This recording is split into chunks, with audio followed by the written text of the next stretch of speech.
36वां अध्याय। पश्चिम के प्रति बाबा जी की अभिरुचि। गुरुदेव, क्या आपको कभी बाबा जी के दर्शन हुए हैं? ग्रीष्म की शांत रात्रि का समय था। सिर पर आकाश में बड़े बड़े तारे चमक रहे थे। मैं श्रीरामपुर के आश्रम में दूसरे तल्ले के बरामदे में श्री युक्तेश्वर जी के पास बैठा हुआ था। मेरे इस सीधे प्रश्न पर मुस्कुराते हुए उन्होंने कहा, हां, हुए हैं। और उनकी आंखें श्रद्धा एवं आदर से चमक उठीं। अमर गुरु के 3 बार दर्शन करने का सौभाग्य मुझे प्राप्त हुआ है। प्रथम दर्शन प्रयाग के कुंभ मेले में हुआ था। अति प्राचीन काल से ही भारत में कुंभ मेले लगते आ रहे हैं। इन मेलों ने आध्यात्मिक लक्ष्यों को सामान्य जनता की दृष्टि के सामने अनवरत रूप से बरकरार रखा है। हर 12 वर्षों के बाद लाखों श्रद्धालु हिंदू हजारों साधुओं, योगियों, स्वामियों तथा सब प्रकार के तपस्वियों से मिलने के लिए एकत्रित होते हैं। इनमें अनेक तपस्वी ऐसे होते हैं जो केवल कुंभ मेलों में ही आकर सांसारिक नर नारियों पर अपने आशीर्वादों की वर्षा करते हैं, अन्यथा कभी अपने एकांत स्थानों से बाहर ही नहीं निकलते। जब बाबा जी से मेरी मुलाकात हुई तब मैं स्वामी नहीं बना था, श्री युक्तेश्वर जी बता रहे थे, परंतु मुझे लाहिड़ी महाशय से क्रिया दीक्षा मिल गई थी। लाहिड़ी महाशय ने ही मुझे 1894 के जनवरी महीने में प्रयाग में होने वाले कुंभ मेले में जाने के लिए कहा था। कुंभ मेले में जाने का यह मेरा पहला अवसर था। विशाल जनसागर और उसके कोलाहल को देखकर मैं किंचित हक्का बक्का सा हो गया था। मैं ध्यानपूर्वक चारों ओर शोध करती दृष्टि से देखता चल रहा था, पर किसी सिद्ध का तेजस्वी चेहरा नजर नहीं आ रहा था। गंगा किनारे पर एक पुल के पास से मैं जैसे ही आगे बढ़ा, मेरी दृष्टि एक परिचित मनुष्य पर पड़ी जो अपना भिक्षा पात्र आगे बढ़ा रहा था। ओह, यह मेला कोलाहल और भिखारियों के जमघट के सिवा कुछ नहीं है, मेरे मन में विचार आया। मेरा मोह भंग हो गया था। धर्म का नाम लेकर केवल भिक्षा पर ही सारा ध्यान रखने वाले इन निकम्मों से तो मानव जाति की प्रत्यक्ष भलाई के लिए धैर्य पूर्वक ज्ञान की सीमाओं का विस्तार करने वाले पाश्चात्य वैज्ञानिक ही भगवान को अधिक प्रसन्न करते होंगे, मैं सोच रहा था। समाज सुधार के बारे में मेरे मन में सुलगते विचारों में अचानक बाधा पड़ गई, जब मेरे सामने आकर खड़े हुए एक लंबे कद के सन्यासी की आवाज मेरे कानों में पड़ी। महाराज, उसने कहा, एक संत आपको बुला रहे हैं। कौन है वे? आकर खुद ही देख लीजिए। इस संक्षिप्त उत्तर पर कुछ झिझकते हुए मैं उसके साथ गया और शीघ्र ही एक वृक्ष के पास पहुंच गया, जिसकी छाया में मन को आकर्षित करने वाले शिष्यों की मंडली से घिरे एक गुरु बैठे हुए थे। अलौकिक तेजो मूर्ति थे वे। उनकी आंखें तेजस्वी थीं। मेरे पहुंचते ही वे उठ खड़े हुए और उन्होंने मुझे आलिंगन में बांध लिया। अत्यंत प्रेम से उन्होंने कहा, आइए स्वामी जी। मैं स्वामी नहीं हूं महाराज, मैंने जोर देते हुए कहा। ईश्वर की आज्ञा से मैं जिसे स्वामी की उपाधि प्रदान करता हूं, वह कभी उस उपाधि का त्याग नहीं करता। उस संत ने अत्यंत सरल भाव से मुझसे यह कहा, परंतु उनके शब्दों में गहरा सत्य ध्वनित हो रहा था। मैं तत्क्षण आध्यात्मिक आशीर्वाद की लहरों में हिलोरें लेने लगा। अचानक स्वामी पद पर अपनी उन्नति हुई देखकर मैं मुस्कुराया और इस तरह मुझे महान सम्मान प्रदान करने वाले उस नरदेहधारी महान और देवता सदृश आत्मा के चरणों में मैंने प्रणाम किया। बाबा जी ने, क्योंकि वे सचमुच बाबा जी ही थे, मुझे उस वृक्ष के नीचे अपने पास बैठने का संकेत किया। वे मजबूत कदकाठी के और युवा थे और दिखने में लाहिड़ी महाशय जैसे थे, लेकिन फिर भी इस समानता ने मेरे दिमाग के किसी तार को नहीं छेड़ा, जबकि मैं इन 2 महागुरुओं के चेहरों में असाधारण साम्य के बारे में प्रायः सुना करता था। बाबा जी के पास एक ऐसी शक्ति है जिससे वे किसी भी व्यक्ति के मन में किसी विशिष्ट विचार को आने से रोक सकते हैं। स्पष्ट है कि वे चाहते थे कि मैं उनकी उपस्थिति में पूर्णतः स्वाभाविक अवस्था में रहूं और उन्हें पहचानकर स्तंभित ना हो जाऊं। कुंभ मेले के बारे में आपका क्या विचार है? मुझे बहुत निराशा हुई महाराज, मैंने कहा, किंतु तुरंत आगे कह दिया, आपका दर्शन होने तक। किसी कारण से संतों में और इस कोलाहल में कोई मेल नजर नहीं आता। बेटा, गुरु ने कहा, जबकि मैं स्पष्टतः उनसे दुगनी आयु का लग रहा था। अनेकों के दोष के कारण सभी को दोषी मत मानो। इस जगत में हर चीज मिश्रित रूप में है, शक्कर और रेत के मिश्रण की तरह। चींटी की भांति बुद्धिमान बनो, जो केवल शक्कर के कणों को चुन लेती है और रेत कणों को स्पर्श किए बिना छोड़ देती है। इस मेले में अनेक साधु अभी भी माया में भटक रहे हैं, फिर भी कुछ ईश्वर साक्षात्कारी संतों ने इसे पावन किया हुआ है। इन परम गुरु के स्वयं दर्शन करने के कारण मैं उनकी इस बात से तुरंत सहमत हो गया। मैंने अपना विचार प्रकट किया। महाराज, मैं सुदूर अमेरिका और यूरोप में रहने वाले प्रमुख पाश्चात्य वैज्ञानिकों के बारे में सोच रहा था, जो यहां जमा हुए अधिकांश लोगों से कहीं अधिक बुद्धिमान हैं। वे अलग अलग धर्मों के अनुयायी हैं और इस प्रकार के मेलों के वास्तविक महत्व से अनभिज्ञ हैं। यही वे लोग हैं जिन्हें भारत के सिद्ध पुरुषों से मिलने से बहुत लाभ हो सकता है, परंतु बौद्धिक उपलब्धियों की दृष्टि से अत्यंत उन्नत होते हुए भी अनेक पाश्चात्य लोग अत्यंत भौतिकवाद में आकंठ डूबे हुए हैं। अन्य कुछ ऐसे हैं जो विज्ञान और दर्शन शास्त्र में विख्यात हैं, परंतु धर्म की मूलभूत एकता को नहीं मानते। उनके धर्म ऐसी दुर्लंघ बाधाएं बन चुके हैं जो उन्हें हम लोगों से सदा के लिए अलग कर सकते हैं। बाबा जी का मुखमंडल प्रसन्नता से चमक उठा। उन्होंने कहा, मैंने जान लिया था कि तुम्हें पूर्व और पश्चिम में समान रूप से रुचि है। समस्त मानव जाति के लिए व्याकुल होने वाले तुम्हारे अंतःकरण की व्यथा को मैंने पहचान लिया, इसीलिए मैंने तुम्हें यहां बुलाया है। वे आगे कहते गए, पूर्व और पश्चिम को कर्म और आध्यात्मिकता से मिलकर बना सुवर्ण मध्य मार्ग स्थापित करना होगा। भौतिक विकास में भारत को पाश्चात्य जगत से बहुत कुछ सीखना है और बदले में भारत सभी द्वारा अपनाई जा सकने वाली ऐसी विधियों का ज्ञान दे सकता है जिनसे पाश्चात्य जगत अपने धार्मिक विश्वासों को योग विज्ञान की अटल नींव पर स्थापित कर सकता है। स्वामी जी, आपको पूर्व और पश्चिम के बीच भविष्य में होने वाले सौहार्दपूर्ण आदान प्रदान में एक भूमिका निभानी है। कुछ वर्षों बाद मैं आपके पास एक शिष्य भेजूंगा जिसे आप पश्चिम में योग का ज्ञान प्रसारित करने के लिए प्रशिक्षित कर सकते हैं। वहां के अनेक मुमुक्षुओं के ज्ञान पिपासु स्पंदन बाढ़ की भांति मेरी ओर आते रहते हैं। मैं अमेरिका और यूरोप में संत बनने योग्य अनेक लोगों को देख रहा हूं जिन्हें जगाए जाने भर की देर है। अपनी कथा के इस बिंदु पर पहुंचते ही श्री युक्तेश्वर जी ने अपनी पूर्ण दृष्टि मेरी ओर घुमाई। मेरे पुत्र, चांद के उज्जवल प्रकाश में मुस्कुराते हुए उन्होंने कहा, तुम ही वह शिष्य हो जिसे मेरे पास भेजने का वचन बाबा जी ने कई वर्ष पहले दिया था। यह जानकर मुझे अत्यंत हर्ष हुआ कि स्वयं बाबा जी ने मेरे कदम श्री युक्तेश्वर जी की ओर मोड़ दिए थे। फिर भी अपने प्रिय गुरु से और आश्रम की सादगी युक्त शांति से दूर पाश्चात्य जगत में अपने होने की कल्पना करना मेरे लिए कठिन था। श्री युक्तेश्वर जी ने अपनी बात जारी रखी। फिर बाबा जी भगवद गीता के बारे में बोलने लगे। मेरे आश्चर्य का ठिकाना नहीं रहा जब प्रशंसा के कुछ शब्दों से उन्होंने स्पष्ट संकेत दे दिया कि उन्हें इस बात का ज्ञान था कि मैंने गीता के कुछ अध्यायों पर टीका लिखी थी। मेरी आपसे विनती है स्वामी जी कि आप और एक काम को हाथ में ले लें। परम गुरु ने कहा, क्या आप हिंदू और ईसाई धर्म ग्रंथों में निहित एकता पर एक छोटी सी पुस्तक नहीं लिखेंगे? मनुष्यों के धार्मिक मतभेदों के कारण उनकी मूल एकता पर किसी का ध्यान नहीं जा रहा है। समानार्थी उद्धरणों को प्रस्तुत कर यह दिखा दीजिए कि ईश्वर के सभी ज्ञानी पुत्रों ने एक ही सत्य का उपदेश दिया है।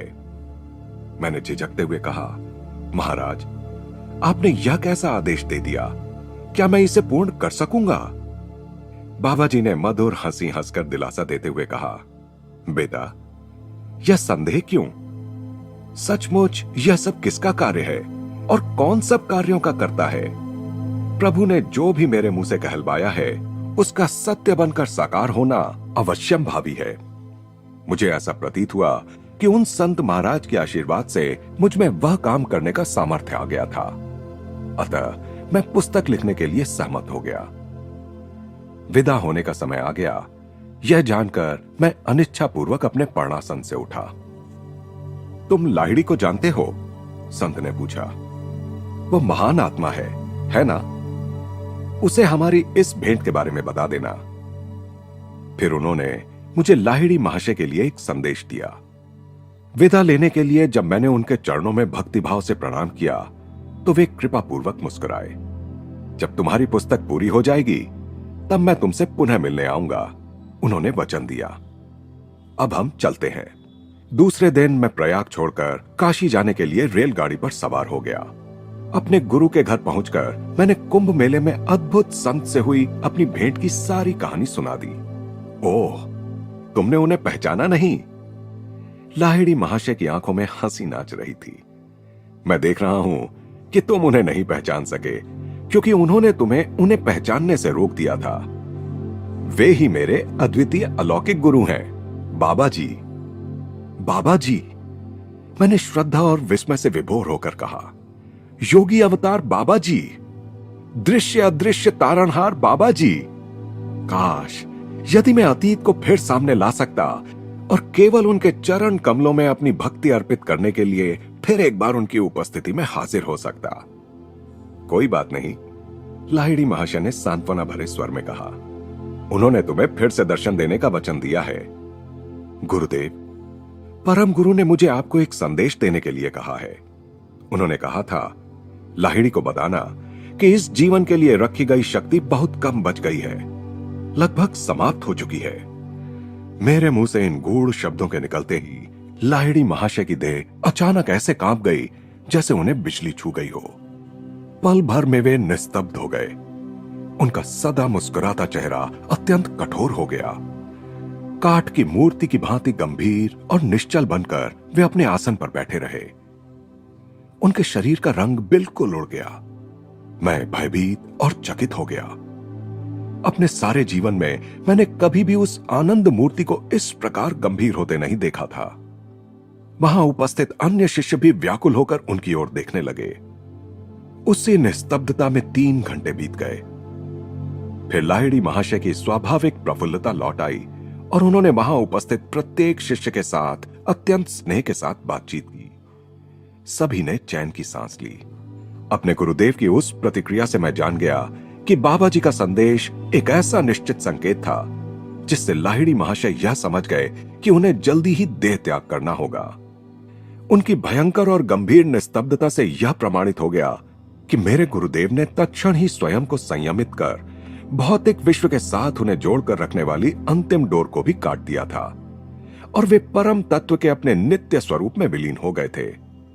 बाबा जी का संदेश उनका यह कहने का तरीका था, मैं सदा तुम्हारे साथ रहूंगा।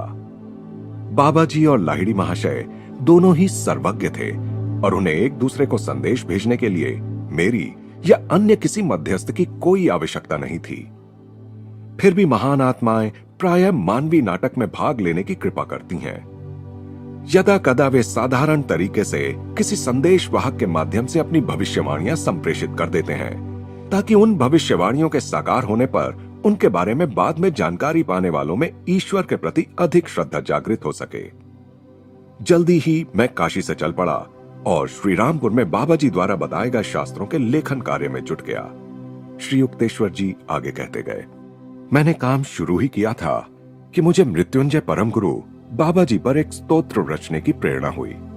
यद्यपि मैंने उससे पहले कभी संस्कृत में काव्य लिखने का कोई प्रयत्न नहीं किया था, पर मेरी लेखनी से अनायास ही ललित पंक्तियों का प्रवाह बहने लगा। रात के शांत समय मैं सनातन धर्म के शास्त्रों और बाइबल का तुलनात्मक अध्ययन कर अपना काम करता रहता। प्रभु यीशु के शब्दों को उद्धृत कर मैं यह दिखाता जाता कि उनके उपदेशों में और वेद वाक्यों में वस्तुतः कोई अंतर नहीं था। मेरे परम गुरु की कृपा से मेरी पुस्तक द होली साइंस अल्प समय में ही पूरी हो गई। गुरुदेव बोलते जा रहे थे। अपने साहित्यिक प्रयासों को परिणाम पर पहुंचाने के बाद दूसरे दिन मैं प्रातः गंगा स्नान के लिए यहां राय घाट पर गया। उस समय घाट बिल्कुल सुनसान था। थोड़ी देर वहां खड़ा रहकर मैं धूप में उस शांति का आनंद लेता रहा। फिर निर्मल जल में डुबकी लगाने के बाद मैं घर वापस जाने के लिए चल पड़ा। उस नीरवता में जो एकमात्र ध्वनि सुनाई दे रही थी वह थी मेरे हर पग के साथ मेरे भीगे वस्त्रों की छप छप करती आवाज। जैसे ही मैं नदी किनारे खड़े विशाल वट वृक्ष के पास से आगे बढ़ा, मेरे मन में पीछे मुड़कर देखने की प्रबल प्रेरणा हुई। वहां वट वृक्ष की छाया में कुछ शिष्यों से घिरे बैठे थे महान बाबा जी। नमस्कार स्वामी जी, परम गुरु की मधुर आवाज गूंज उठी। और मुझे विश्वास हो गया कि मैं स्वप्न नहीं देख रहा हूं। मैं देख रहा हूं कि आपने सफलतापूर्वक अपनी पुस्तक पूरी कर ली है। अपने वचन के अनुसार मैं आपका धन्यवाद करने आया हूं। अत्यंत तेजी से धड़कते हृदय के साथ मैंने उनके चरणों में साष्टांग प्रणाम किया।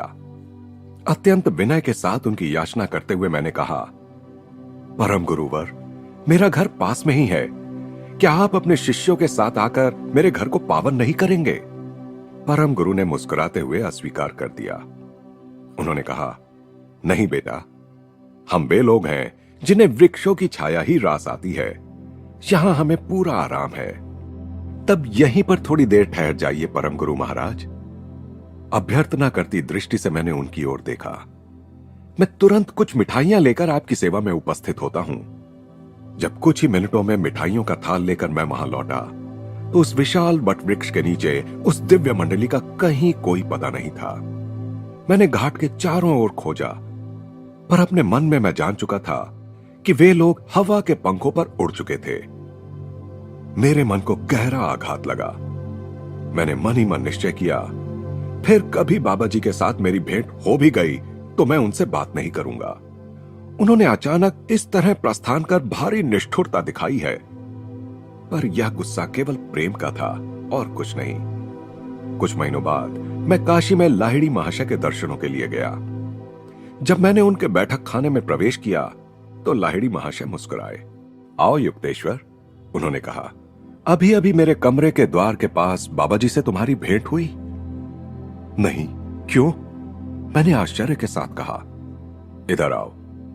लाहिड़ी महाशय ने अपना हाथ मेरे माथे पर रखा और उसी क्षण दरवाजे के पास पूर्ण कमल की तरह खिले बाबा जी मुझे दिखाई दिए। मुझे अपना पुराना दुख याद आया, अतः मैंने उन्हें प्रणाम नहीं किया। लाहिड़ी महाशय चकित होकर मेरी ओर देखने लगे। ईश्वर तुल्य बाबा जी अपने अथाह नेत्रों से मुझे निहार रहे थे। तुम मुझसे नाराज हो? क्यों ना हो महाराज, मैंने कहा। हवा में से आप अपनी जादुई मंडली के साथ अवतीर्ण हुए और हवा में ही आप अंतर्धान हो गए। मैंने तुमसे कहा था कि मैं तुमसे मिलने आऊंगा। कितने समय तक वहां रहूंगा यह नहीं कहा था। बाबा जी ने सौम्य हंसी के साथ कहा, तुम बहुत उत्तेजित हो उठे थे। मैं तुम्हें विश्वास दिलाता हूं कि तुम्हारी चंचलता की आंधी ने ही मुझे विलुप्त कर दिया। इस सत्यनिष्ठ स्पष्टीकरण से मैं तुरंत संतुष्ट हो गया। मैंने उनके चरणों पर मस्तक रखा। परम गुरु ने स्नेह के साथ मेरा कंधा थपथपाया। अधिक ध्यान करो बेटा, उन्होंने कहा। तुम्हारी दृष्टि अभी निर्मल नहीं हुई है। मैं सूर्य प्रकाश के पीछे छिपा था और तुम मुझे देख नहीं पाए। स्वर्गीय बांसुरी के समान मधुर आवाज में ये शब्द कहते ही बाबा जी गुप्त तेज में अंतर्धान हो गए। अपना कथन समाप्त करते हुए श्री युक्तेश्वर जी ने कहा, गुरु दर्शन के लिए वह मेरी अंतिम काशी यात्रा थी। कुंभ मेले में बाबा जी द्वारा की गई भविष्यवाणी के अनुरूप लाहिड़ी महाशय के गृहस्थ योगी अवतार का अंत निकट आ रहा था। 1895 के ग्रीष्म काल में उनके मजबूत शरीर की पीठ पर एक छोटा सा फोड़ा निकल आया। उन्होंने उसे चीरा नहीं देने दिया, क्योंकि वे अपने कुछ शिष्यों के बुरे कर्मों को अपने शरीर पर लेकर उनका भोग पूरा कर रहे थे। अंततः जब कुछ शिष्य बहुत ही आग्रह करने लगे, तब गुरुदेव ने रहस्यमय शब्दों में कहा, शरीर को जाने के लिए निमित्त चाहिए। तुम लोग जो कुछ करना चाहते हो उसके लिए मैं तैयार हूं। इसके थोड़े ही दिन बाद अद्वितीय गुरु ने बनारस में देह त्याग कर दिया। अब उनके दर्शनों के लिए उनके बैठक खाने में जाने की कोई आवश्यकता नहीं रही। मेरे जीवन का प्रत्येक दिन उनके सर्वव्यापी मार्गदर्शन से धन्य हो रहा है। कई वर्षों बाद मुझे लाहिड़ी महाशय के एक उन्नत शिष्य स्वामी केशवानंद जी से उनके देह त्याग के विषय में अनेक आश्चर्यजनक विवरण सुनने को मिले। केशवानंद जी ने बताया, शरीर छोड़ने के कुछ ही दिन पहले मेरे गुरुदेव मेरे सामने एक दिन उस समय अचानक प्रकट हो गए जब मैं हरिद्वार के अपने आश्रम में ध्यान कर रहा था। तुरंत बनारस आ जाओ, इतना कहकर लाहिड़ी महाशय अंतर्धान हो गए। मैंने तुरंत बनारस जाने के लिए गाड़ी पकड़ी। अपने गुरु के घर में अनेक शिष्यों को मैंने एकत्रित हुए देखा। उस दिन कई घंटों तक गुरुदेव ने गीता पर प्रवचन किया और फिर अत्यंत सरल शब्दों में कह दिया, मैं अपने घर लौट रहा हूं। इतना सुनते ही प्रचंड आवेग के साथ हम सबकी सिसकियां फूट पड़ी। शांत हो जाओ, मैं पुनः जी उठूंगा। यह कहकर लाहिड़ी महाशय अपने आसन से उठे, 3 बार अपने स्थान पर ही गोल घूमे, उत्तर दिशा की ओर मुंह करके पद्मासन में बैठ गए और परमानंद में लीन होकर उन्होंने महासमाधि में प्रवेश किया। भक्तों को इतने प्रिय लगने वाले लाहिड़ी महाशय के सुंदर शरीर का पवित्र गंगा तट के मणिकर्णिका घाट पर गृहस्थोचित विधि से दाह संस्कार किया गया। केशवानंद जी बता रहे थे, दूसरे दिन सुबह 10 बजे जब मैं अभी बनारस में ही था तो मेरा कमरा अचानक एक उज्जवल प्रकाश से भर उठा। आश्चर्य! मेरे सामने भौतिक शरीर में लाहिड़ी महाशय खड़े थे।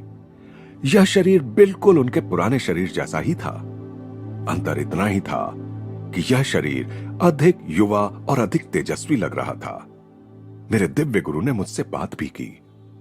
उन्होंने कहा, केशवानंद, यह मैं हूं। अपने भस्म हुए शरीर के विघटित अणुओं से मैंने अपने इस नए शरीर की सृष्टि की है। संसार में मेरा गृहस्थ का कार्य तो पूरा हो चुका है, पर मैं पृथ्वी को पूर्णतः छोड़कर नहीं जा रहा हूं। इसके बाद मैं कुछ समय तक हिमालय में बाबा जी के साथ रहूंगा और फिर सारे ब्रह्मांड में बाबा जी के साथ वास करूंगा।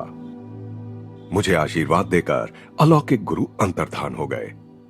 मेरा हृदय एक अद्भुत प्रेरणा से भर गया। मुझे उसी प्रकार का अत्यंत उच्च आध्यात्मिक अनुभव हुआ जैसे ईसा मसीह और कबीर के शिष्यों को अपने अपने गुरु को शारीरिक मृत्यु के बाद जीवंत रूप में देखकर हुआ था। हरिद्वार के एकांत स्थान में बने अपने आश्रम को लौटते समय मैं अपने साथ लाहिड़ी महाशय की पवित्र अस्थियों का एक छोटा सा हिस्सा ले आया। मुझे इसका भान था कि वे देश काल से आबद्ध देह पिंजर से निकल गए थे। सर्वव्यापकता रूपी पक्षी मुक्त हो चुका था। फिर भी उनकी अस्थियों की यहाँ प्रतिष्ठापना कर समाधि मंदिर बनाने से मुझे अपूर्व सांत्वना मिली। एक और शिष्य को भी पुनरुत्थित हुए गुरु के दर्शन करने का सौभाग्य प्राप्त हुआ था। वे थे संतवत महात्मा पंचानंद भट्टाचार्य। मैं कोलकाता में उनसे मिलने उनके घर गया था। उन्होंने महान गुरु के साथ बिताए अपने अनेक वर्षों की कई रोमांचक कहानियां बताई। मैं अत्यंत आनंद के साथ सुनता रहा। अंत में उन्होंने अपने जीवन की सबसे अद्भुत घटना बताई। उन्होंने कहा, लाहिड़ी महाशय की अंत्येष्टि के बाद दूसरे दिन प्रातः 10 बजे वे यहां कोलकाता में मेरे सामने प्रकट हुए। द्विशरीरी संत स्वामी प्रणवानंद जी ने भी अपना दिव्य अनुभव संपूर्ण विस्तार सहित मुझे बताया। जब वे मेरे रांची विद्यालय में आए थे तब उन्होंने मुझे बताया, लाहिड़ी महाशय के देह त्याग के थोड़े ही दिनों पूर्व मुझे उनका एक पत्र आया जिसमें उन्होंने मुझे तुरंत बनारस आने के लिए लिखा था। तथापि अपरिहार्य कारणों से मैं तत्क्षण प्रस्थान नहीं कर सका और मुझे थोड़ा विलंब हो गया। एक दिन प्रातः 10 बजे मैं बनारस के लिए प्रस्थान करने की तैयारी कर ही रहा था कि अपने कमरे में अपने गुरु को अत्यंत तेजस्वी रूप में प्रकट हुए देखकर मैं आनंद विभोर हो गया। अब बनारस जाने की क्या जल्दी है? लाहिड़ी महाशय ने मुस्कुराते हुए कहा, अब तुम मुझे वहां कभी नहीं देख पाओगे। जब उनके शब्दों का अर्थ मुझे समझ आया तो यह सोचकर कि मैं उनके दर्शन की केवल अनुभूति कर रहा था, मैं भग्न हृदय से रोने लगा। गुरुदेव सांत्वना देते हुए मेरे पास आए। लो, मेरे शरीर को छूकर देखो, उन्होंने कहा। मैं सदा की भांति अब भी जीवित हूं। शोक मत करो, क्या मैं हमेशा तुम्हारे पास नहीं हूं?